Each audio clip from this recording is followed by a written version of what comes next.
Good morning, Tuesday, October 22nd, and it rained last night.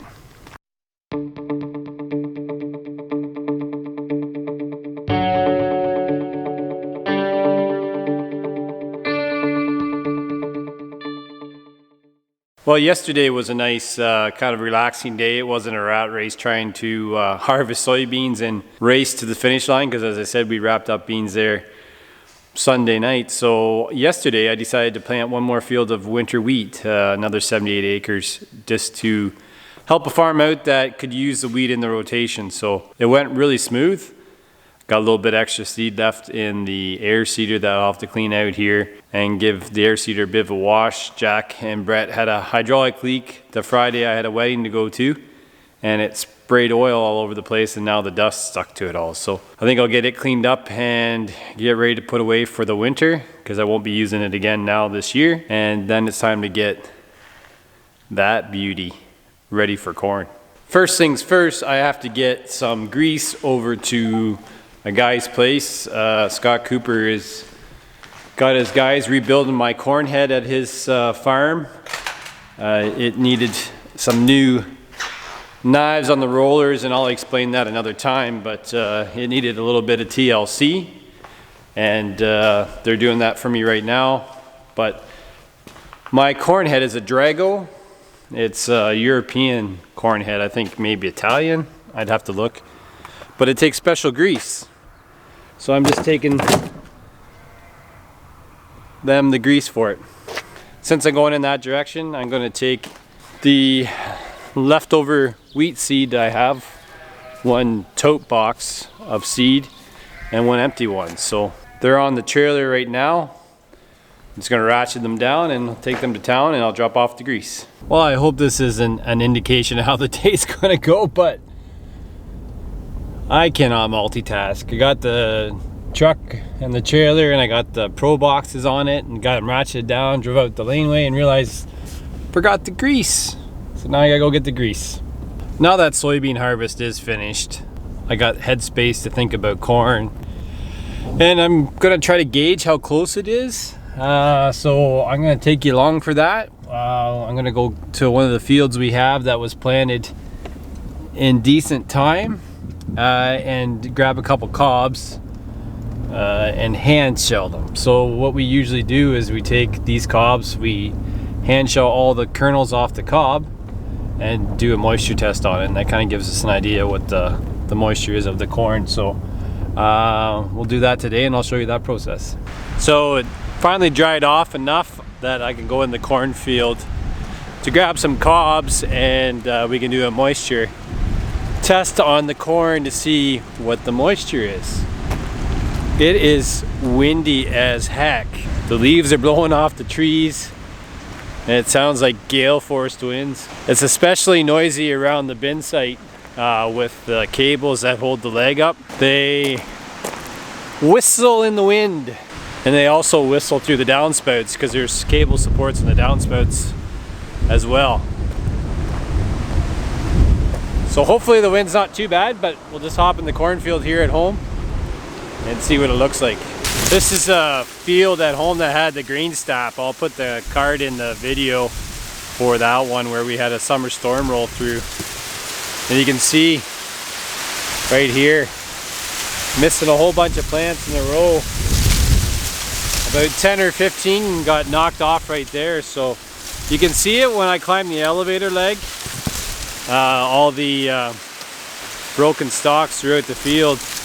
And I could see it when we were doing corn silage as well. So I know it's probably kind of noisy in here because of the wind, but my apologies.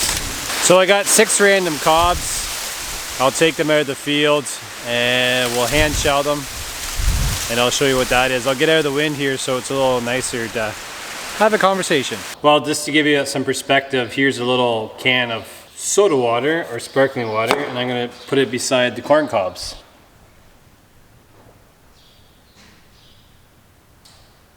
So that gives you an idea of the size of the cob based off the pop can. So what I'm going to do now is just basically take all the kernels off the cob and put it into a pail, and then I'll mix it all up and I'll take it over to the moisture tester we have in the grain dryer room, and we'll do a moisture. You can see that black little bit of material at the tip.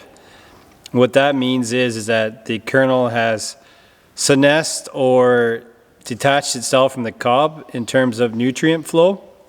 So there's no more starch accumulation in the kernel here now. It's done putting any extra dry matter into this kernel or weight. And when that happens, we get this senesced layer here that we call black layer. So that's when we know corn's mature. We have varying, degrees of maturity in these kernels that I'm shelling out by hand right now. We have some that are brown layered, which is just starting to form that senesced layer. And we have other kernels that are not quite done accumulating dry matter, or they are now because Mother Nature's decided that, with the frost and growing conditions, the plant's done. So you'll see these kernels that aren't black layered, they'll slowly start to black layer over the next week or two. But this is what we want to see. Okay, we got all the cobs hand shelled. It's a little hard on the hands because you're kind of doing what the combine does. You're rubbing the kernels off the cob, and it gets a little sore in the hand. That's what I got. And we'll go over to the moisture tester and see what it says. Okay, just in the dryer room here, and got the trusty moisture tester and got my sample, so we're going to give it a try to see what the moisture is. So here we want to pick corn high moist, which is corn high moisture. So number 2. Perform some checks. Just grab some corn, bucket, put it up there, and hit load.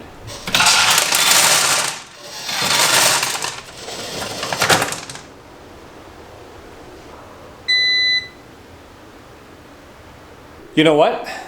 30.8 is not bad. The one issue that we have to do when we kind of hand shell corn and do like a hand tested moisture sample like this is we usually have to add 2 percentage points of moisture. So the tester says 30.8. We're probably 32.8, so 33% moisture, which is not bad considering how late it was planted. That variety out there is actually a full maturity variety that we would normally grow every year. This year it kind of got planted on the late side, and we had a short growing season really because of late planting date. So all things considered, 32 to 33 isn't bad. It's doable. It almost makes me want to combine corn, but I'm not. I'm gonna wait a few days, maybe this weekend, maybe, probably not. Sandy's gone, but the kids are home. I really want to combine corn and try my new dryer, so I don't know. We'll wait and see. We'll give it maybe one more week, and then we'll probably start at corn, unless I get really rammy, which can happen. So basically that's how we test corn to see if it's ready to go. Right now, because we're not sure how close it is, we'll just usually grab some cobs, hand shell them, do a moisture sample on them at a couple points, and that gives us a good idea. When we're really going at corn harvest, normally we go up the field and take kind of a chunk out of the field, or just go 200 feet into the field with the combine, and then grab a sample of the grain tank in the combine and see what the moisture is then. But right now this is kind of step 1 for seeing if corn's ready, and then step 2 will be the combine in the field. The nice part about having a cornfield right beside the elevator and dryer setup is that we can kind of pop over here quick, grab a sample, and see what the moisture's at. Just gotta get the combine ready for corn, which doesn't take much, and maybe I'll do that tomorrow. But today I was just more curious of where the corn's at. So that's an update on corn. Looks like we're going to be dealing with some high moisture corn, which we expected, and that's fine. We're prepared for it. Feels good to actually have a dryer upgrade ready for this year, because we're going to need it. We're going to be needing all the capacity, drying capacity that we can get with the higher moisture. So my guess is the cobs look pretty good from the ones that I grabbed there. I'm not even going to try to guess on yield. We've been pretty lucky for the last number of years. Our long-term average for corn is 200 bushels to the acre. To be honest, I'm only hoping for 180 this year because of the dry weather and the wet spring and late planting. We'll see what happens, but it's kind of just a quick update. Keep your eyes peeled for some corn harvesting videos coming up in the future. I might have some strip till stuff going on, and I think I'm going to call in the reinforcements to get some of the last of the manure spread, because we do have a couple hundred acres I'd like to get spread, and I don't think I can get it done by myself, so I might have to call in some recruitments, like I said. So anyways, just thought I'd give you a quick update and give you an idea of when we might be hitting the fields again for harvest. And as I said, it looks like a week to week and a half before we're going to be at corn, unless I get rammy.